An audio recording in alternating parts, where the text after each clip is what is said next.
Last time अगर हम देखें तो हमने सोर्सेज के हवाले से कुछ पढ़ा था। आवाज़ मेरी क्लियर है? अभी बीच में इंटरप्ट हुई तो फिर भी बताना। आपने क्लियर है? अभी बताएं।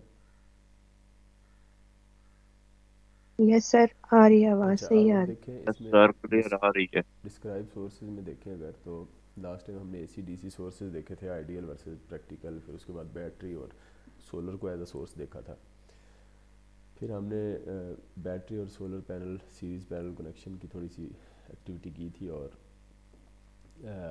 इसी तरह फिर जो है ना आज सोलर डिज़ाइन के हवाले से मैंने बताया था।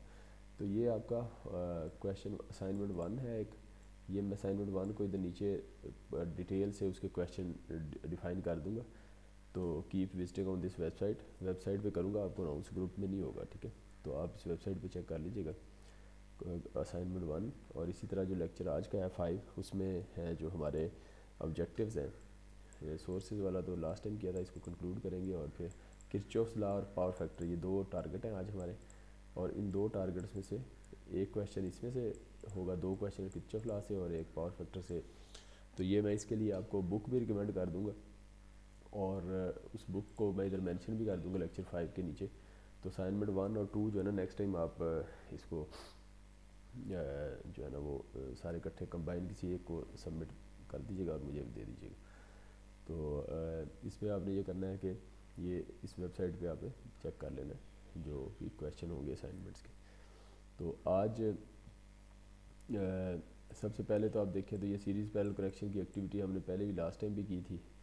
तो इसको अगर हम देखें तो इसमें सोर्सेज हमने बैटरी और सोलर सेल या सोलर पैनल का हम लास्ट टाइम देख चुके हैं, ठीक है? और उसके अंदर कुछ हमने घर के अंदर सोलर पैनल सीरीज़ में लगाने हैं ये पैरेलल में 12 वोल्ट का, जिस तरह ये देखें सोलर सेल है, सोलर पैनल है 12 वोल्ट के, दो पैरेलल में लगाए हैं हमने चार्ज कंट्रोलर से फिर यूपीएस से, और यूपीएस से आगे घर में एसी में कन्वर्ट कर रहे हैं। ये सारा डीसी है, और इसमें ये यूपीएस या जिसको इन्वर्टर कहते हैं, इन्वर्टर के बाद ये एसी में कन्वर्ट हो गया जो कि हमारे फैंस होते हैं। और इसी तरह बैटरीज हैं 12 वोल्ट की, दो तो पैरेलल में लगाई हैं चार्ज कंट्रोलर, और इधर हमारा जो इन्वर्टर है इसकी इनपुट 12 वोल्ट की है, तो इसलिए हमने सोलर पैनल बैटरीज 12 वोल्ट में इंसर्ट की हैं। अब इसी तरह देखें तो यहाँ बैटरीज़ के और ये आपके 24 वोल्ट का सिस्टम है, तो बैटरीज़ को दो को सीरीज़ में लगा लिया हमने। 24 वोल्ट का सोलर पैनल था, दो बैटरी सीरीज़ में लगाई, ये भी 24 वोल्ट हुई चार्ज कंट्रोलर में, और चार्ज कंट्रोलर से यूपीएस और यूपीएससी। आजकल हम देखें हमारे इन्वर्टर जो है, इन्वर्टर जो हमारा घर में नॉर्मली होता है यूपीएस जिसको कहते हैं, उसके साथ बैटरी सिर्फ लगती है। तो बैटरी ये देखें डायरेक्ट ही हम यूपीएस के साथ लगाते हैं, लेकिन चार्ज कंट्रोलर नहीं होता। तो चार्ज कंट्रोलर अब कंपनियां ये करती हैं कि चार्ज कंट्रोलर जो है ना अलग से भी देती हैं कि भी आप अपना घर का जो यूपीएस है उसके अंदर चार्ज कंट्रोलर लगाएं और सोलर लगाएं। ये आप एडवर्टाइजमेंट भी देखते होंगे। तो वो असल में यही करते हैं कि ये चार्ज कंट्रोलर आपको अलग से दे देते हैं, और यूपीएस के साथ अगर आपको 12 वोल्ट का यूपीएस है तो चार्ज कंट्रोल 12 वोल्ट के हिसाब से होगा, 24 का है तो 24 के हिसाब से, फिर बैटरीज आप अकॉर्डिंगली अरेंज करके सोलर पैनल लगा के वही यूपीएस जो आपका इन्वर्टर है या यूपीएस वो यूज़ करके घर में आप इसको यूज़ कर सकते हैं। इसी तरह देखें तो यहाँ भी एक पॉसिबल कनेक्शन है कि छः वोल्ट के सोलर पैनल है, तो आपने दो पैरेलल में लगाए 12 वोल्ट किए, और दोनों दो दो पैरेलल में लगा के ये एक सीरीज़ में लगाया, फिर ये भी सीरीज़ में, और दोनों आपस में पैरेलल में किए तो 12 वोल्ट लिए। और 12 वोल्ट की बैटरी थी, तो आपने ये 12 वोल्ट का सिस्टम इस तरह रन किया। तो ये रेंज देखनी पड़ती है कि यूपीएस का आपका जो है ये इनपुट रेंज जो है डीसी साइड पे ये 12 से 48 वोल्ट रेंज है, तो यहाँ आप 12 वोल्ट लगा रहे हैं, वरना 48 तक भी कर सकते हैं बैटरीज अगर सोलर पैनल और उनका कम्बिनेशन। तो ये इस तरीके से आपने ये सारी चीज़ें देखी। इसके अंदर हमने लास्ट टाइम समराइज़ किया था कि वोल्टेज और करंट सोर्स हमने देखे थे कि वोल्टेज के अंदर जो है सीरीज़ में रेजिस्टेंस होती है, प्रैक्टिकल जो वोल्टेज सोर्स होता है आइडियल में ये ज़ीरो होती है, और करंट सोर्स में पैरेलल में रेजिस्टेंस होती है जिसको शॉर्ट रेजिस्टेंस कहा था। और उसके बाद हमने बैटरी सोलर सेल दो हमने सोर्स एज अ सोर्स के तौर पर पढ़े थे, बैटरी और सोलर सेल, उसके सीरीज़ पैरेलल कनेक्शन किए थे। और उसमें एक सोलर डिज़ाइन रह गया था, वो मैं भी करवा देता हूँ। और उसमें फिर समराइज़ में हमने ये भी देखा था कि जो रियल वर्ल्ड सोर्सेज हैं बैटरी और सोलर सेल, उसके अंदर जो बैटरी है वो आपका डीसी वोल्टेज सोर्स है, यानी उसकी वोल्टेज कांस्टेंट रहती है, वोल्टेज सोर्स का मतलब ये है। और जो सोलर पीवी सेल था वो वोल्टेज और करंट सोर्स है, यानी उसमें वोल्टेज और करंट दोनों के सोर्स पे तौर के काम करता है, यानी वोल्टेज एंड करंट सोर्स। तो अब हम ये दो सोर्स पढ़ ली थी, सोलर और पीवी। अब हमने तीसरा एक सोर्स पढ़ना है जिसके अंदर है AC सोर्स, इसको कहते हैं वॉल आउटलेट। ये जो घर के अंदर आप वॉल आउटलेट देखते हैं, ये सोर्स भी थोड़ा सा हम देख लेते हैं। इस सोर्स को देखें तो इसके अंदर ना आप देखें तो वॉल आउटलेट में 3 ये बनी होती हैं नॉब्स या इसको पिन कह लें। तो इसके अंदर एक लाइव होती है, दूसरी न्यूट्रल, एक फेज़ कहते हैं, ये लाइव कहते हैं, दूसरा न्यूट्रल होता है, और तीसरी अर्थ होती है। ठीक है, ये अर्थ के लिए होती है कि आपकी ये बॉडी, कोई भी बॉडी है उसके अंदर करंट आ जाए तो उसको अर्थ करने के लिए, ताकि जो है ना वो करंट बॉडी में से फ्लो होने की बजाय अर्थ में से फ्लो हो जाए और सर्किट ट्रिप कर जाए।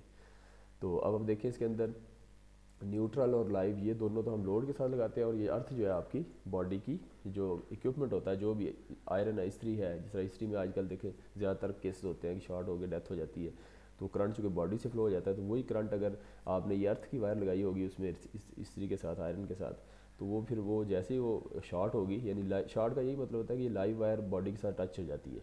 जैसे ह्यूमन बॉडी को हाथ लगाता है तो वो लाइव से करंट बॉडी में, बॉडी से ह्यूमन की बॉडी में, इक्विपमेंट में, इक्विपमेंट की से ह्यूमन की बॉडी में, और बॉडी से फिर चूँकि ह्यूमन जो है वो अर्थ के साथ लिंक होता है, तो अर्थ में फ्लो होता है, तो वो बॉडी आपका डैमेज हो जाती है और डेथ हो जाती है। तो अगर आपका अर्थ भी लगी होगी, तो अर्थ चूँकि डायरेक्टली पहले से अर्थ जो वायर जो है वो अर्थ के साथ, ज़मीन के साथ लिंक होती है, और इसके लिए हम अपनी जो अर्थ वायर है ना, ये नॉर्मली पारंपरिक तरीका ये होता है कि घर में जब आप घर बनाएं तो वायर इसकी अर्थिंग करें, यानी एक गहरा गड़ा खोद के उसके अंदर कॉपर की या इस तरह कोई प्लेट रख देते हैं, और उसके साथ एक वायर बाहर निकाल लेते हैं, ताकि वो अर्थ के साथ टच रहे। पानी भी हम उसको देखते भी रहते हैं, उसकी रेजिस्टेंस कम होनी चाहिए। तो वो फिर जो है ना ये बॉडी के साथ जो करंट आयरन की या किसी भी फ़ैन है, सीलिंग फ़ैन ही होगी, डिजिटल फैन सॉरी, या कोई और, तो उसकी बॉडी से जैसे ही वो बॉडी में करंट आएगा लाइव वायर का, तो वो अर्थ के साथ लिंक होगा, चूँकि तो अर्थ से फ्लो होगा, जैसे ही वो फ्लो होना शुरू होगा तो पीछे जो ब्रेकर होगा वो ट्रिप हो जाएगा, तो आपको पता चल जाएगा कि फॉल्ट आ गया, तो आप उसको डिवाइस को रिपेयर करवाएंगे। तो अगर वो ये ना होती अर्थ वायर, तो वो बॉडी में करंट आता है, जैसे ही हाथ लगाते हैं तो वो डैमेज होता है। अब ये मैं बात कर रहा हूँ आपको ये इसकी वॉल आउटलेट की। अब इस वॉल आउटलेट में वोल्टेज क्या होती है, हमारे घर के अंदर हम देखें तो ये वोल्टेज हमारी नॉर्मली हम लेते हैं, ये तो हम नॉर्मली ये होती है ये अगर मैं इसकी वोल्टेज करूँ तो ये होती है हमारी 230 वोल्ट हम ले लेते हैं। तो 230 वोल्ट का मतलब ये है 230 वोल्ट मल्टीप्लाई बाय √2 1.414, तो ये 325 वोल्ट बनती है। तो 325 वोल्ट पीक बनेगी अगर 230 वोल्ट RMS, ये RMS होती है, इसको AC वोल्टेज भी कह देते हैं RMS। और इसी तरह अगर 3 फेज सिस्टम हो तो ये 400 वोल्ट RMS है, तो इसको √2 से मल्टीप्लाई करेंगे तो 560 या 565 बनती है, तो 560 पीक कह देते हैं इसको। तो ये आपने ध्यान में रखना है कि ये इसके अंदर जो लाइव वायर सिंगल फेज हमारे घरों में सप्लाई होती है वो 325 वोल्ट जो हम कहते हैं ये पीक है, और 230 वोल्ट RMS है। तो पीक जो है ना, ये मैंने लास्ट टाइम भी वेव बनाई थी कि वोल्टेज की वेव फॉर्म होगा, तो ये इसकी पीक आती है जो वैल्यू, इसको 325 कहते हैं। और ये जो टाइम पीरियड होता है इसका, ये 20 मिली सेकेंड होता है। 20 कैसे आया कि चूँकि हमारे सिस्टम 50 हर्ट्ज़ का है फ्रीक्वेंसी पाकिस्तान में, तो 1/50 हर्ट्ज़ करेंगे तो 1/50 करेंगे तो ये 20 मिली सेकेंड आएगा। तो कोई भी आपको पूछ ले कि एक कंप्लीट साइकिल के लिए, AC साइकिल के लिए 50 हर्ट्ज़ का सिस्टम हो, तो कंप्लीट साइकिल का टाइम पीरियड क्या होगा, कितने टाइम में वो पास करेगा एक साइकिल, तो आप कहेंगे 20 मिली सेकेंड। इस तरीके से आएगा। अब इसकी रिप्रेजेंटेशन साइन वेव में, चूँकि ये देखिए साइन वेव ही है ना, जीरो से स्टार्ट हो रही है ये साइन वेव, तो आप इसको ये करते हैं कि इसको अगर इक्वेशन की फॉर्म में, मैथमेटिकल की फॉर्म में लिखें, तो ये मैग्नीट्यूड इसकी ये शो करेगी कि हर स्टेप पे हर टाइम में पॉजिटिव है या नेगेटिव है, सेम ही रहेगी। तो 325 तो ये आपका कांस्टेंट आ गया शुरू में, VM इसको कहेंगे। उसके बाद ये जो रिपीट हो रही है इस तरह, ये कौन सी वेव है, साइन है तो साइन थीटा लिख देंगे, कॉज है तो कॉज साइन थीटा है, चूँकि जीरो से स्टार्ट हो रही, तो ये साइन थीटा जो है ना असल में इसमें ओमेगा T होता है, और ओमेगा 2πf होता है। 2πf फ्रीक्वेंसी आपकी 50 हर्ट्ज़, और टाइम के साथ ये जो टाइम होगा टाइम के साथ ये चेंज होती रहेगी। ठीक, 2π50T हम इस तरह हम इसको लिख देते हैं। तो ये मैथमेटिकल रिप्रेजेंटेशन है वोल्टेज जो है वॉल आउटलेट की वोल्टेज को रिप्रेजेंट करने के लिए। अब ये जो वॉल आउटलेट है सिंगल फेज़ भी हो सकती है, 3 फेज़। ये जो मैंने अभी आपको दिखाई है ये सिंगल फेज़ है, देखें एक फेज़ है और एक लाइव है, एक लाइव है या फेज़ है और एक न्यूट्रल है, अर्थ को नहीं लेंगे हम। अब अगर इसी तरह अगर 3 फेज़ हो और एक न्यूट्रल हो, या कई दफ़ा अक्सर न्यूट्रल नहीं होती, सिर्फ 3 फेज़ ही होते हैं, डेल्टा जैसे केस है, स्टार में न्यूट्रल भी होता है। तो 3 फेज़ हो, 3 फेज़ पक्के होंगे, 3 फेज़ हो तो 3 फेज़ होगी, 3 लाइव हो, और अगर एक लाइव है तो फिर वो सिंगल फेज़ है। तो अब देखें सिंगल फेज सोर्स है, इसको इस तरह भी रिप्रेजेंट कर देते हैं 1 5 के नाम से, और 3 फेज सोर्स है 3 5 के नाम से हम इसको रिप्रेजेंट करते हैं। अब वाल आउटलेट में ये वोल्टेज मैंने बता दी 230 वोल्ट होती है, और ये 400 वोल्ट RMS है, मल्टीप्लाई √2 से करेंगे तो ये 325 हो जाएगा, ये 565 या 560 हो जाएगा। अब सिंगल फेज सिस्टम में मैंने वो वॉल आउटलेट में बताया कि एक लाइव है, एक न्यूट्रल है और एक अर्थ है, ये इस तरह। अब 3 फेज में क्या होता है, रेड येलो ब्लू, तो 3 होती हैं RYB, और एक न्यूट्रल होती है।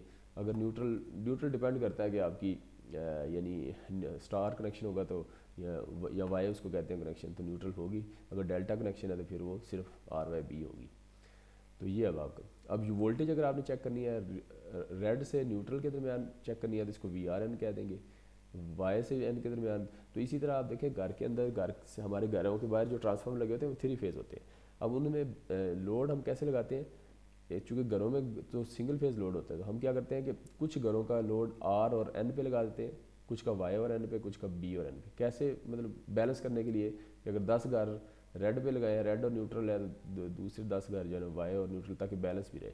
इस तरह हम घरों में कनेक्शन करते हैं।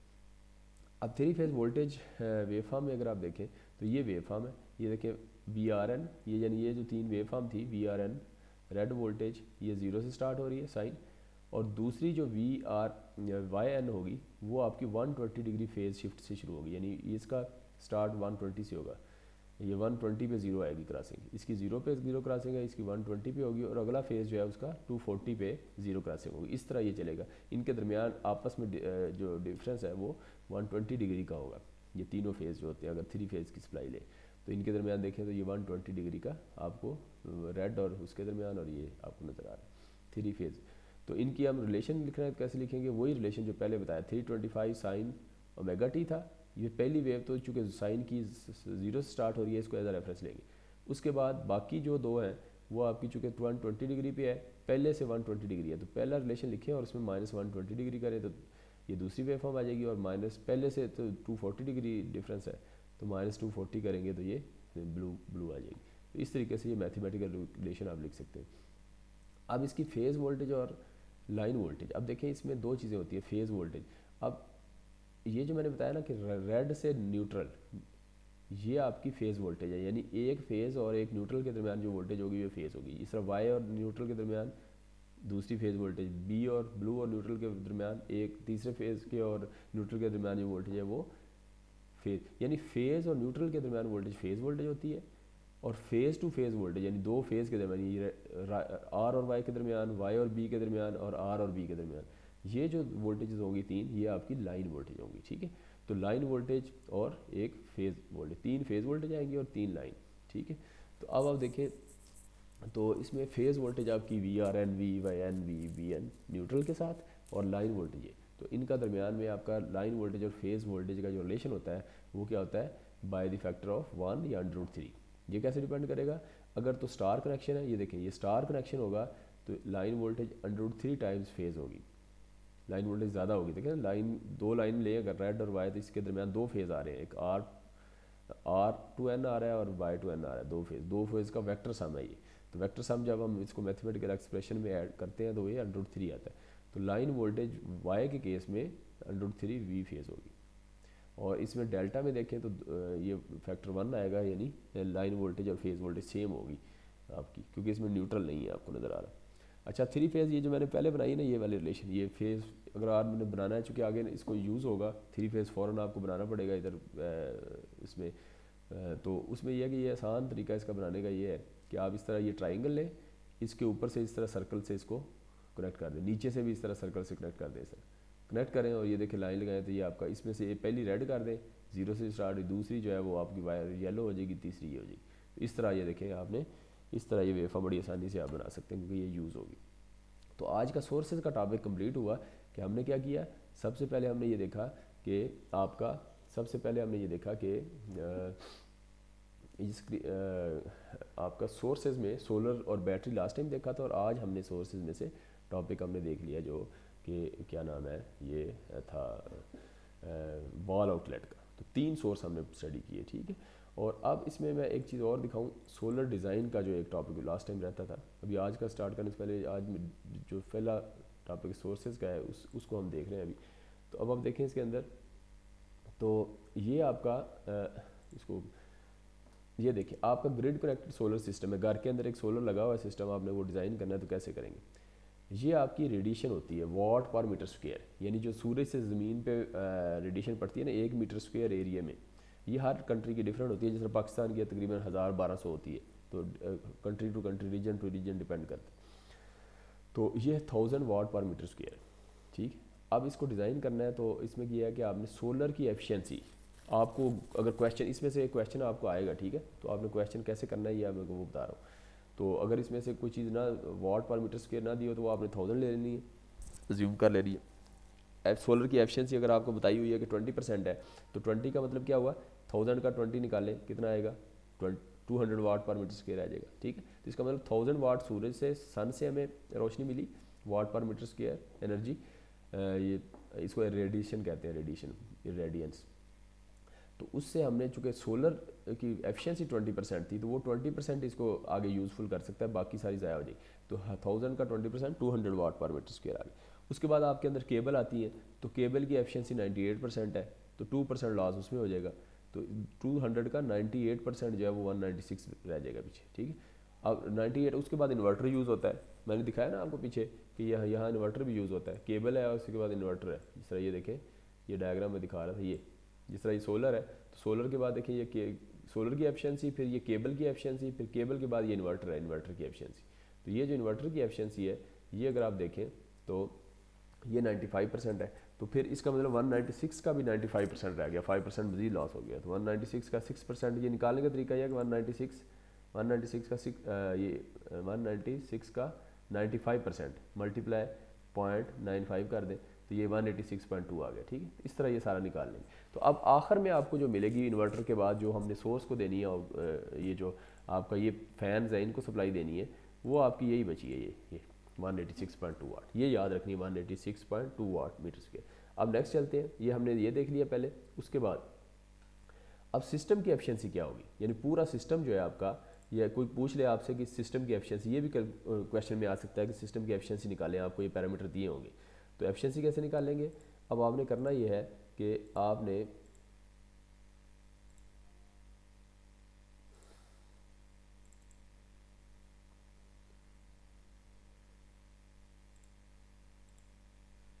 करना ये है कि सिस्टम की एफिशिएंसी निकालने के लिए देखिए आउटपुट, यानी जो एंड पे आपको आउटपुट मिली है और जो इनपुट है 186.2 और 1000 नीचे, तो ये 18.62 आपको ओवरऑल सिस्टम की एफिशिएंसी मिल जाएगी, ठीक है। और ये सिस्टम की एफिशिएंसी आप क्या है, सोलर की एफिशिएंसी, केबल की और इन्वर्टर की, इसको मल्टीप्लाई करेंगे तो ये आ जाएगी, ठीक है। तो अब आप देखिए नेक्स्ट, अब डिज़ाइन कैसे करते हैं। फाइनल डिज़ाइन करने से पहले हम ये स्टेप्स को फॉलो करते हैं, ये हम स्टेप बाय स्टेप देख लेते हैं। तो सबसे पहला क्या है, फाइनल डिज़ाइन के लिए हमें पीवी अरे लेनी है। ये देखिए पहला लोड है, फिर उसके बाद काउंटिंग लॉस देखना है, फिर हमने इक्विवेलेंट सन आवर्स देखने हैं, फिर किस किस जगह लगा रहे हैं हम सोलर सिस्टम, फिर पीवी अरे डिज़ाइन करनी है, फिर इन्वर्टर डिज़ाइन करना है। ये तरीका होगा। हमने असल में इन्वर्टर डिज़ाइन करना है, हमने मार्केट से ये इन्वर्टर लेना है और ये सोलर लेना है। तो ये हमने देखना है कि ये कितने कितने वाट के हमें चाहिए होंगे, ये इधर से डिज़ाइन से हमें पता चल जाएगा, तो फिर हम मार्केट से जाके वो ले लेंगे। अब देखिए सबसे पहला लोड डिमांड है। लोड डिमांड कैसे निकालते हैं, ये अपने घर का देखना है। ये जो आपकी पहली असाइनमेंट है, इस असाइनमेंट भी आपने यही करना है। ये क्वेश्चन 1 है, ये तो सीरीज पैरेलल कनेक्शन है, और 2 क्वेश्चन यही है इसका, असाइनमेंट 1 का। इसमें सोलर डिज़ाइन आपने अपने घर का करना है, ठीक है। तो उसमें करने के लिए क्या करना है कि आपने घर की सारी लाइट्स, टीवी, डेस्कटॉप, कंप्यूटर है या कोई और चीज़ें हैं, जितनी भी सारी ये इधर लिस्ट कर लेनी है आइटम्स की, उनकी क्वांटिटी लिख लेनी है। लाइट्स आपके घर एनर्जी सेवर या जो भी है वो 4 है, टीवी है, एक डेस्कटॉप कंप्यूटर है, और भी रेफ्रिजरेटर सारे आप अपने ऐड करेंगे। उसमें पावर देखनी है, ये गूगल से भी देख सकते हैं कि बिल आपके, या एनर्जी सेवर की तो लिखी होती है, 20 वाट का आपने एनर्जी सेवर लगाया है, 40 वाट का है, 10 वाट का कौन सा है, तो वो एक की आप लिख लेंगे। 25 वाट है अगर एक एनर्जी सेवर की, 4 लगाया है तो ये 100 वाट हो जाएगा। 3 घंटे के लिए चलता है तो 100 को 3 से मल्टीप्लाई कर 300 वाट आ जाएगा, ये एनर्जी आ जाएगी। ये वाट है पावर, और ये एनर्जी आ जाएगी वाट आर। इसी तरह टीवी एक है आपका, 100 वाट का टीवी है। जो भी टीवी आप देख लें उसके ऊपर भी लिखी होती है, डिवाइस पे ना लिखी हो तो गूगल पे उसका नंबर लिखे, उससे वाटेज आ जाएगी उसकी डाटा शीट से। तो 100 को 1 से मल्टीप्लाई किया, 100 वाट आ गया। 100 2 घंटे चलता है आपका टीवी रोजाना, तो ये 200 वाट आर आ गया। इस तरह डेस्कटॉप कंप्यूटर वो भी तो 100 वाट का, ये भी 1 घंटा चलता है तो 100 वाट आर आ गया। इनको टोटल ऐड किया तो 600 वाट आर आ गया, ठीक है। तो ये 600 वाट आर आपका, ये टोटल आपकी एनर्जी आ गई है एक दिन के लिए जो आप घंटे चलते हैं घंटे के साथ। अब आप देखें, अब लॉसेस निकालेंगे, अब लोड निकालिए, यानी पहला स्टेप हमारा ये कंप्लीट हो गया लोड डिमांड। अब हमने नंबर 2 करना है काउंटिंग लॉसेस। लॉसेस में देखें तो यहाँ आप देखें तो डिज़ाइन लॉसेस में ये आप चेक करें कि इसके अंदर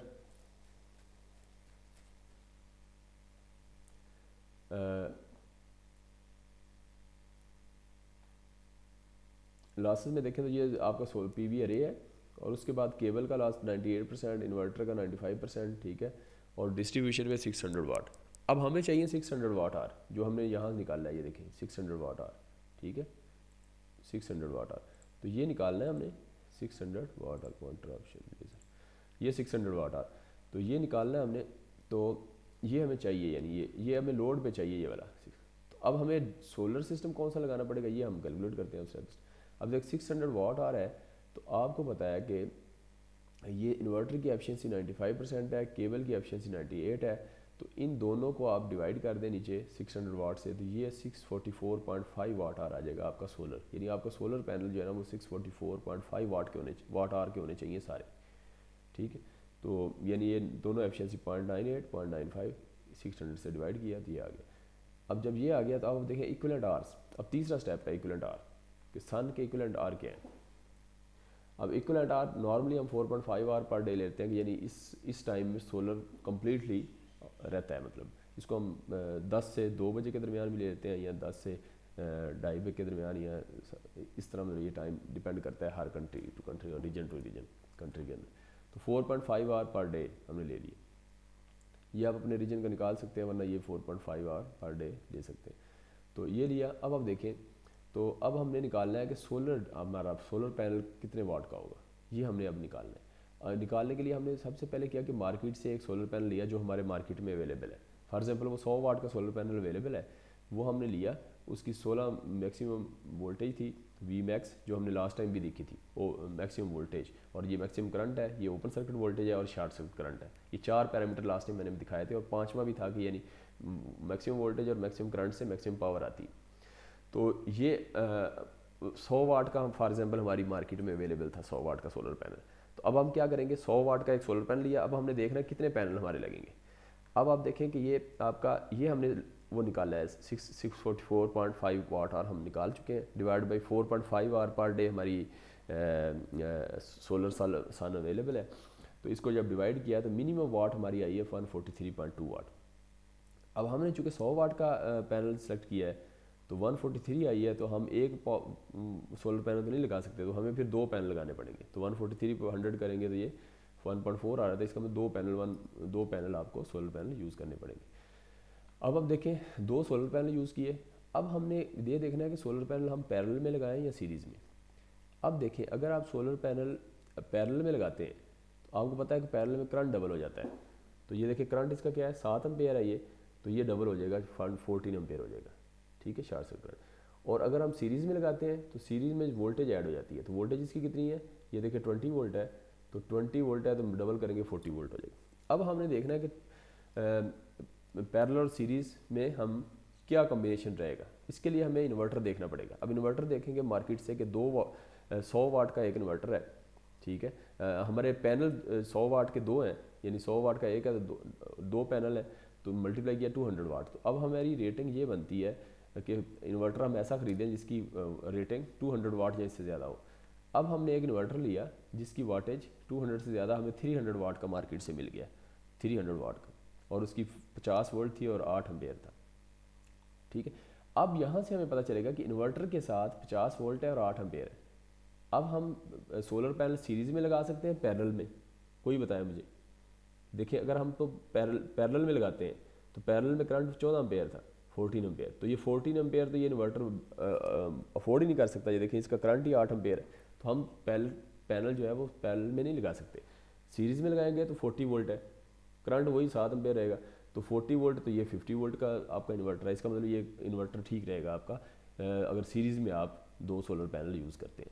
तो आपको क्या कंक्लूड हुआ कि आप कंक्लूड ये हो गया कि आप पैनल जो है वो सीरीज़ में लगाएंगे जिसमें 40 वोल्ट और 7 एम्पेयर का, सीरीज़ में 7 एम्पेयर रहेगा करंट जो एक पैनल का है, और वोल्टेज उसकी डबल हो जाएगी, 20 से 40 वोल्ट हो जाएगी, 50 इसकी 50 है इन्वर्टर की, तो ये इन्वर्टर वहाँ काम करेगा। तो पैनल आप सीरीज़ में लगाएंगे। तो ये हमने इस तरह आपने देख लिया कि हम सोलर सिस्टम डिज़ाइन करते हैं, ठीक है। तो इस तरह आप कर लेंगे सिस्टम डिज़ाइन। अच्छा, उसके बाद देखें ये आपकी कंप्लीट हुआ।